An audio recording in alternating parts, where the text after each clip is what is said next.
This is for Wardley123 on my YouTube channel, July 15th, 2010. So anyway, I'll tell you a story. I got a few, you meet a few people in this field, and I've met a few friends, and it's good. It's great. So you get to see all these zany, wacky, theories, and you get to see them put in practice. And one friend would look at the clock and say, "Well, I can't eat yet. It's 11:34. I've got to wait till 12 noon, and then I can eat." Serious, this person would look at the digital clock and go, "All right, I've got to wait until the clock says, then I can eat." And it's like, it's like doing interval training or something. That's fair enough. But when it comes to eating, man, eat it. So anyways, our friend is like just freaking out about the clock and the time, and just so hungry. And then they eat so much, so fast, and go, "Oh, I've overeaten." And then, you know what I mean? And then the digestion's getting screwed up because they're trying to fit in like a massive amount of calories in a short time. And then they're trying to eat before sundown, or they're just staying up late at night to eat, eating at midnight, and then waking up feeling terrible, skipping breakfast, getting to lunchtime ravenous, getting to dinner even more ravenous, and just repeating this cycle again. We call it the vicious cycle. I call eating breakfast the delicious cycle. It puts you in a good cycle. Skipping breakfast means you're racing to get calories between, midday and evening time. So you're eating close to bed, and that's not the best, It's better to eat something close to bed than nothing at all. The best strategy is big breakfast, big lunch, and a light dinner, yeah? A light dinner. Or if you need more energy, a big dinner as well. But have your dinner at least 3 hours before you go to sleep, ideally, you know what I mean? If you have big breakfast and big lunch, you're not going to probably need a big dinner because you've already had your 3,000, 4,000, 10,000 calories. You've had that caloric sufficiency, and you're going to notice profound shifts in your energy levels, your emotional stability, and your well-being, and your bliss factor, and all that stuff. It's a lot more fun. Try it sometime. Wake up, drink a litre of water, do your daily activity, whatever it is, and then start your big breakfast, and then a few hours later have your big lunch and then a light dinner, and you will notice profound shifts. Anyone can do it. Doesn't cost any money. See ya. Good book to read.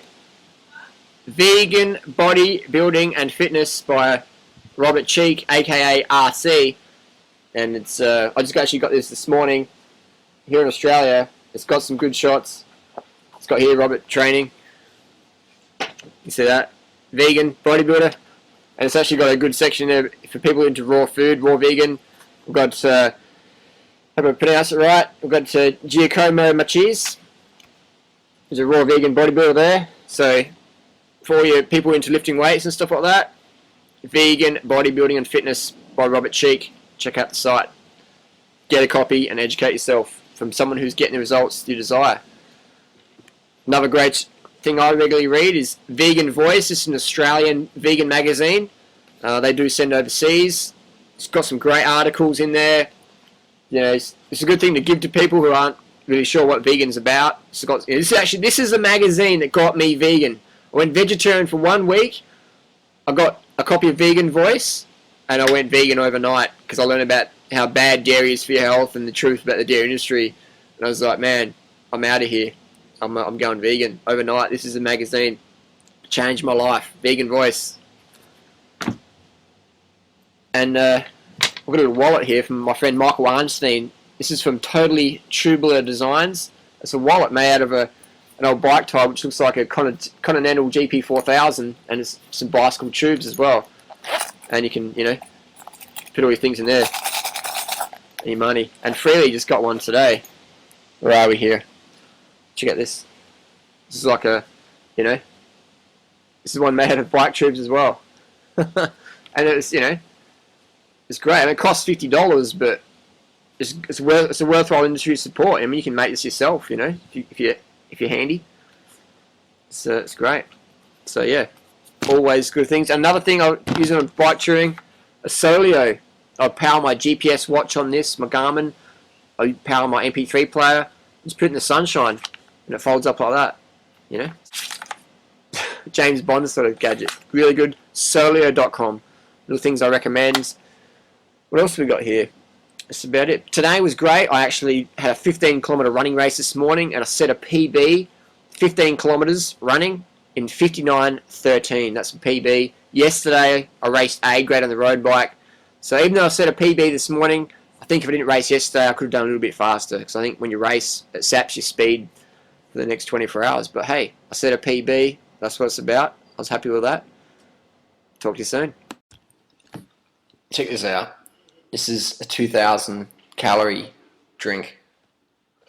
I've got Alice Spring dates in there, cane juice, and some passion fruit from the garden. It's a nice hairdo you got there. Thanks a lot. I styled it myself. 2,000 calorie. So 2 of these, 4,000 calories a day. People say, oh, I'll be just sitting around eating all day. People ask me what I think of Dan, the man. Life Regenerator, I think he's a great guy. He's definitely entertaining speaker, and his YouTube videos are very, very easy to watch. He's got some fantastic things to say. And a person asked me, they said Dan is going to do just a fat and greens experiment to see if he could increase his athletic performance. I think I got that right. If that is right, I think that's probably a less than the best way to increase your athletic performance by cutting out sweet fruit and trying to get more fat from the fermented seeds and nuts and stuff like that. They're fine, but if that's going to be your primary calorie source or a majority of your calorie source, you're going to have a decrease in your fitness level as your glycogen tanks just become deficient. You know, glucose exhaustion. I've been watching the Tour de France lately, and there's been a few riders of glucose exhaustion where your glycogen is just see you later, and they're going backwards. Doesn't matter if you're on a 6.8 kilogram bike or if you've ridden 30,000 kilometers in the last year and you're the best in the world. If your glycogen is down, you know, and the end of the story. So if we try and cut out carbohydrate foods, being sweet fruits and stuff like that, we're not going to be doing too well. But hey, you got to try it for yourself sometimes. Sometimes you got to try and make a square wheel before you realise that the wheel should be round. So it's a winter's day here. It's July, and this is a beautiful winter in Byron Bay. I just came back from a 90-kilometre bike ride this morning. I wanted to make it a bit more challenging this morning, so I went out on my mountain bicycle with my knobbly tyres, my dual suspension disc brake mountain bike, and I went out with the road bunch. And they're like, Harley, you going for a mountain bike ride today? I said, yeah, with you guys. And they're like, you're not going to keep up on a mountain bike, you need a road bike. And I'm like, yeah, okay, we'll see if I can keep up. And for sure, we had King of the Mountain preems, every mountain climb, every hill. We smashed up every single hill, and I was definitely up there mixing it with them and actually jumping across many a climb to take the line honours on the training ride. It's good fun, good workout. I'm pretty smashed right now, 90 Ks.